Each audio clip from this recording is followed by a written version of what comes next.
அடுத்து நாம் இதெல்லாம் பேசிட்டோம், பழச பேசிட்டோங்க, இருந்ததை பேசிட்டோம். அடுத்து ஆனந்தமாக அன்போடு தமிழ்நாட்டில் ஒரு அரசியல் இயக்கத்தை நாம் துவங்க இருக்கின்றோம்.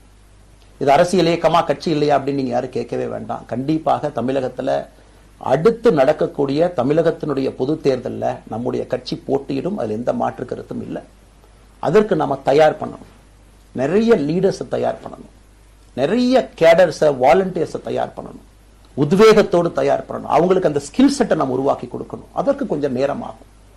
நாம் அது ஒரு இயக்கமாக ஆரம்பித்து நிறைய மனிதர்களை உள்ளே கொண்டு வந்து அவர்களுக்கு சில இடத்துல அரசியலை சொல்லிக் கொடுத்து எல்லா தரப்பட்ட மனிதர்களையும் உள்ளே கொண்டு வந்து, ஏன்னா பாரதிய ஜனதா கட்சியினுடைய தலைவராக பொறுப்பேற்ற பிறகு நான் முதல்ல போய் ஆசீர்வாதம் யார்கிட்ட வாங்கினாங்க, சமீபத்தில் மறைந்த நல்ல கண்ணையாகிட்ட தான். இன்னைக்கு மண் சார்ந்த அரசியலை முன்னெடுக்கணும், நல்ல மனிதர்களுடைய கொள்கைகள் உள்ள கொண்டு வரணும், எல்லா மனிதர்களையும் உள்ளடக்கிய அரசியலை நாம் முன்னிறுத்தணும். டெக்னோக்ராட்ஸ் பெருமளவில் நமக்குள்ள வரணும், பெருமளவில் நமக்குள்ள டெக்னோக்ராட்ஸ் வரணும். இன்னைக்கு அமெரிக்கா போறோம், யூரோப் போறாங்க, போய் நமக்கே எவ்வளவு பெருமையா இருக்கு. ஒரு மிகப்பெரிய நிறுவனம் நிவிடியா எடுத்துக்கங்க, மைக்ரான் எடுத்துக்கங்க, சாம்சங் எடுத்துக்கங்க, இன்டெல் எடுத்துக்கங்க, அங்க இருக்கக்கூடிய இன்ஸ்டாகிராம், ஃபேஸ்புக், கூகுள், ஆல்பபெட் பார்க்கும் பொழுது வைஸ் பிரசிடென்ட் பாத்தீங்கன்னா ஒரு தமிழன் அங்க உட்கார்ந்து இருக்கிறாங்க. இந்தியன் என்கின்ற அடையாளத்தோடு அங்கே ஒரு தமிழன் அமர்ந்திருக்கின்றார்.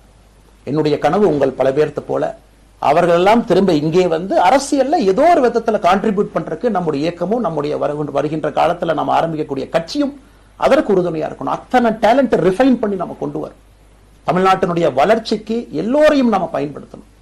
இதுல எங்கேயுமே கூட நான் பெரிது நீ பெரிது என்று இருப்பதை விட ஒரு வளர்ந்த பாரதம், இந்தியா உலகத்துல மிக முக்கியமான இடத்துல அந்த பாரதம் வந்து அமரும் பொழுது முதன்மை மாநிலமாக தமிழகத்தை கொண்டு வந்து நிறுத்த வேண்டிய பொறுப்பு நமக்கு இருக்கு. அதற்கு நம்முடைய பொலிட்டிக்கல் கிராமர், பொலிட்டிக்கல் லாங்குவேஜ் எல்லாமே நம்ம மாற்றணும். நம்ம பேசக்கூடிய விஷயம். அடுத்து இன்னொன்னு கேட்கறாங்க, நான் கமெண்ட் வர அப்படியே நான் பேச ஆரம்பிக்கிறேன். தமிழ்நாட்டில் இன்னைக்கு ஒரு அரசியல் கட்சி வேணுமான்னு கேட்டீங்கன்னா கண்டிப்பா வேணும், அதுல எந்த மாற்று கருத்தும் இல்லை. இந்த கல்ட்டு பாலிடிக்ஸ்ல இருந்து வெளியே வரணும், ஒரு காமன் மேன் பாலிடிக்ஸை முன்னிறுத்தணும், சமரசமிதா இல்லாத கொள்கை இருக்கக்கூடிய இயக்கமாக அது கட்சியாக முன்னாடி வரணும். அவ்வளவு குவாலிட்டியான லீடர்ஸை நம்ம பில்ட் பண்ணணும். ஒரு முதலமைச்சர் தமிழகத்தை மாற்ற முடியுமான்னு கேட்டீங்கன்னா கண்டிப்பா முடியாது.